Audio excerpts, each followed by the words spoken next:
ಪರಿಶುದ್ಧತೆಗೆ ಹೆಸರಾಗಿರುವ ನಂದಿನಿ ತುಪ್ಪಕ್ಕೆ ದೇಶದಲ್ಲಿ ಮತ್ತೆ ಬೇಡಿಕೆ ಹೆಚ್ಚಾಗ್ತಾ ಇದೆ. ನಾನಾ ಕಡೆಗಳಿಂದ ಡಿಮ್ಯಾಂಡ್ ಕ್ರಿಯೇಟ್ ಆಗ್ತಾ ಇದೆ. ಕೆಎಂಎಫ್ ನಂದಿನಿ ತುಪ್ಪಕ್ಕೆ ಡಿಮ್ಯಾಂಡ್ ಅಪ್ಪೋ ಡಿಮ್ಯಾಂಡ್. ತಿಮ್ಮಪ್ಪನ ಸನ್ನಿಧಿಗೆ ದಾಖಲೆಯ ಮಟ್ಟದಲ್ಲಿ ನಂದಿನಿ ತುಪ್ಪಕ್ಕೆ ಬೇಡಿಕೆ ಇದೆ ಅಂತೆ. ನಂದಿನಿ ತುಪ್ಪವನ್ನು ಬಿಟ್ಟು ಬೇರೆ ತುಪ್ಪವನ್ನು ಬಳಸ್ತಾ ಇಲ್ಲ ಟಿಟಿಡಿ. ಯುಗಾದಿ ಬರ್ತಾ ಇದೆ, ತುರ್ತಾಗಿ 2000 ಟನ್ ತುಪ್ಪ ಬೇಕು ಅಂತ ಕೇಳ್ತಾ ಇದೆ ಟಿಟಿಡಿ. ಈ ತಿಂಗಳಲ್ಲಿ ಸಪ್ಲೈ ಮಾಡುವಂತೆ ಕೆಎಂಎಫ್ಗೆ ಟಿಟಿಡಿ ಸೂಚನೆಯನ್ನು ಕೊಟ್ಟಿದೆ. ಪ್ರತಿದಿನವೂ ಕೂಡ ತಿಮ್ಮಪ್ಪನ ಸನ್ನಿಧಿಗೆ ತುಪ್ಪವನ್ನು ರವಾನಿಸುವಂತಹ ಕೆಲಸ ಮಾಡಲಾಗ್ತಾ ಇದೆ. ಈ ವರ್ಷ ವಾರ್ಷಿಕವಾಗಿ 5000 ಟನ್ ತುಪ್ಪಕ್ಕೆ ಟಿಟಿಡಿ ಡಿಮ್ಯಾಂಡನ್ನು ಇಟ್ಟಿದೆ. ನಂದಿನಿಗೆ ಮಾತ್ರ ಸತತ ಟೆಂಡರನ್ನು ಟಿಟಿಡಿ ಕೊಡ್ತಾ ಇದೆ. ಬೇರೆ ಕಂಪನಿ ಕೊಟ್ಟು ಟಿಟಿಡಿಯಲ್ಲಿ ಏನೆಲ್ಲ ಅಧ್ವಾನ ಆಯಿತು ಅನ್ನೋದನ್ನು ನೋಡಿದ್ವಿ. ತುಪ್ಪದಲ್ಲಿ ಪ್ರಾಣಿ ಕೊಬ್ಬಿದೆ ಅನ್ನುವಂತಹ ವಿಚಾರ ದೊಡ್ಡ ಕಿಚ್ಚನ್ನೇ ಹೊತ್ತಿಸ್ಬಿಡ್ತು. ಅದಾದ ಮೇಲೆ ಕಟ್ಟಾಗಿದ್ದಂತಹ ಟೆಂಡರನ್ನು ಮತ್ತೆ ಕೆಎಂಎಫ್ಗೆ ಕೊಡಲಾಯಿತು.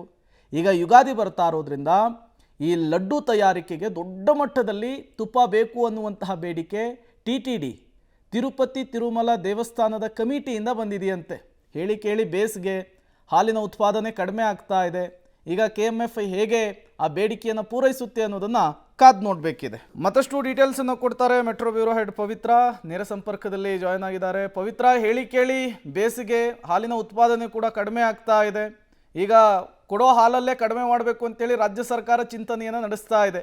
ಈ ಬೆನ್ನಲ್ಲೇ ಟಿಟಿಡಿಯ ಈ ಬೇಡಿಕೆಯನ್ನು ಹೇಗೆ ಪೂರೈಸುತ್ತೆ ಕೆಎಂಎಫ್, ಹೇಗೆ ಪೂರೈಸುತ್ತೆ ಸರ್ಕಾರ, ಏನೆಲ್ಲ ಪ್ಲಾನ್ ಮಾಡ್ಕೊಂಡಿದ್ದಾರೆ ಅಂಥೇಳಿ? ಪ್ರೇಮ್, ಈಗ ಬೇಸಿಗೆಯ ಸಂದರ್ಭದಲ್ಲಿ ನೀವು ಹೇಳಿದಂಗೆ ಅದು ಸವಾಲೆ. ಯಾಕಂದರೆ 80 ಲಕ್ಷ ಪ್ರತಿದಿನದ ಹಾಲಿನ ಸಂಗ್ರಹ ಆಗ್ತಾ ಇತ್ತು. ಆದರೆ ಈಗ ಸುಮಾರು 9 ಲಕ್ಷದಿಂದ 10 ಲಕ್ಷ ಪ್ರತಿದಿನ ಹಾಲಿನ ಸಂಗ್ರಹದಲ್ಲಿ ಪ್ರಮಾಣ ಕಡಿಮೆಯಾಗಿದೆ. ಹಾಗಾಗಿ ಈಗ ನಂದಿನಿಯವರಿಗೆ ಟಿಟಿಡಿಯಿಂದ ಹೆಚ್ಚುವರಿಯಾಗಿ ಯುಗಾದಿ ಹಿನ್ನೆಲೆಯಲ್ಲಿ ಹೆಚ್ಚು ಲಡ್ಡು ತಯಾರಿಕೆಗೆ 2000 ಟನ್ಗೆ ಡಿಮ್ಯಾಂಡ್ ಬಂದಿದೆ.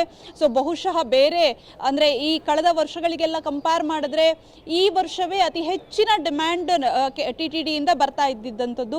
ಜೊತೆಗೆ ನಂದಿನಿಗೆ ಮಾತ್ರ ಈಗ ಸದ್ಯಕ್ಕೆ ಟೆಂಡರ್ ಅನ್ನ ಕೊಡ್ತಾ ಇದ್ದಾರೆ. ಯಾಕಂದ್ರೆ ತಿರುಪತಿ ಲಡ್ಡಿನ ವಿಶಿಷ್ಟ ರುಚಿಗೆ ಕಾರಣವಾಗಿರುವಂಥದ್ದು ಕೆಎಂಎಫ್ ನ ನಂದಿನಿ ತುಪ್ಪ ಅನ್ನುವಂತಹ ಕಾರಣಕ್ಕೆ. ಸೊ ಹಾಗಾಗಿ ಈ ಡಿಮ್ಯಾಂಡ್ ನ ಮೀಟ್ ಮಾಡೋದಕ್ಕೆ ಕೆಎಂಎಫ್ ಕೂಡ ಸಾಹಸವನ್ನ ಮಾಡ್ತಾ ಇದೆ. ಜೊತೆಗೆ ಎಲ್ಲಾ ಯೂನಿಯನ್ಗಳಿಗೂ ಕೂಡ ಇನ್ಸ್ಟ್ರಕ್ಷನ್ ಅನ್ನ ಕೊಡ್ತಾ ಇದೆ.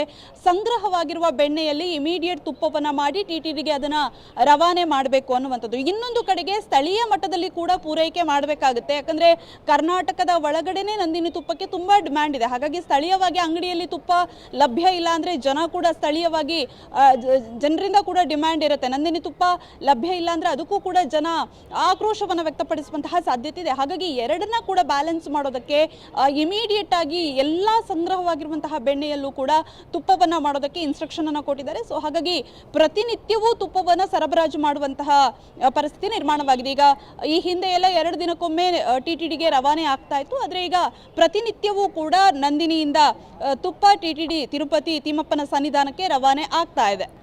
ಓಕೆ, ಥ್ಯಾಂಕ್ ಯು ಪವಿತ್ರ ತಮ್ಮೆಲ್ಲ ಮಾಹಿತಿಗಾಗಿ. ಬರೀ ತಿರುಪತಿ ತಿರುಮಲ ದೇವಸ್ಥಾನಕ್ಕೆ ಮಾತ್ರ ಅಲ್ಲ, ರಾಜ್ಯ ಹೊರ ರಾಜ್ಯದ ಪ್ರತಿಷ್ಠಿತ ದೇವಾಲಯಗಳಿಗೂ ಕೂಡ ಇದೇ ನಂದಿನಿ ಬ್ರ್ಯಾಂಡ್ನ ತುಪ್ಪಕ್ಕೇ ಬೇಡಿಕೆ ಇರುವಂಥದ್ದು.